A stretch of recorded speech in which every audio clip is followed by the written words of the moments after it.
Ano? Lumayas na siya, Buster. Ah? Buster? Oh, lumayas? Opo. Bakit? Ewan ko, ito nga may sulat ko. Nagsulat? Di nga marunong magsulat yun eh.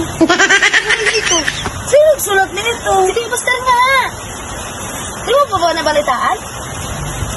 Sige, napasahin natin. Ba't naman maglalayas yun? Malay ko. Sige, basahin na lang natin. Dear Amelie, Dear Tati, bago ang lahat, sana'y malaman nyo sa aking pag-alis. Pag-alis? Ba't kaya naglayas ng pangit na to, no? Uy, bakit ka ng pangit? Ay, oo nga pala, no? Grabe naman kayo. Ano daw? Sinasabi niyong pangit, umalis na nga yung tao. Oh, God! Ano naman kung umalis siya, no? Pangit-pangit ka naman. Kaya, Tingnan natin ulit. Basahin natin. Ayun na nga, umalis na nga. Ang dami pa nasasabi. Grabe naman kayo. mas grabe siya. Grabe pa daw tayo.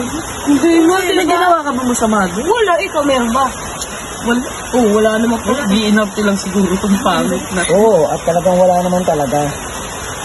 Minabi naman ako, matagal na akong pangit. Buti naman, alam mo yan.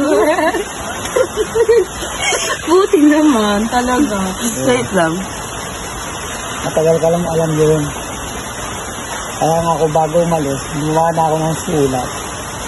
Para Gumawa makarating ng sulat. Kaya palang pangit-pangit ng sulat. Alam ko talaga, hindi ito marunong magsulat eh. Ay, hindi marunong sulat. At nanitas pa talaga kayo. Alam nyo na nga ang pangit, pinapangit nyo pa. Hindi namin sinabing pangit ka. Sinabi namin, pangit ka na nga, pangit pa yung sulat mo. Ayaw, di ba? Sinabi nyo na rin na pangit ako. Ano yung sabi? Ba't may nalagay dyan? Kaya nga, ba't parang naririnig tayo, ano? Sirao talaga. Kaya nga. Meron pa. Anong siraulo?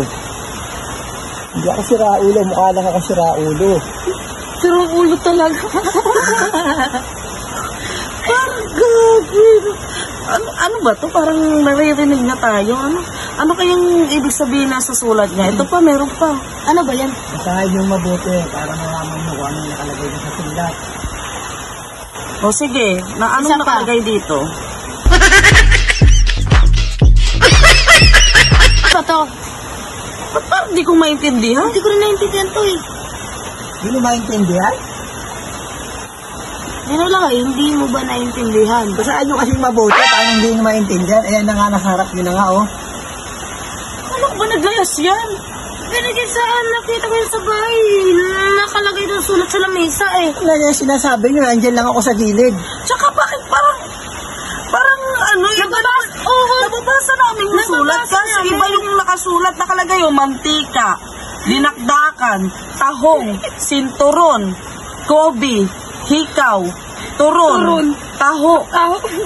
Ayan yung mga inutos sa akin, bibiling ko sa palengke. Ano ba kayo? Bakit nandito? Tsaka bakit sinasabi mo sulat ni ano? Hindi, binigay yan sa akin to bago siya umalis. Pero pala, nagulat ako tayo. Ba't nandito siya ulit? Tsaka dapat talaga umalis na yan. Hindi naman kailangan na Hindi yan. naman kaalis eh, wala nga akong pamasahe. Ano?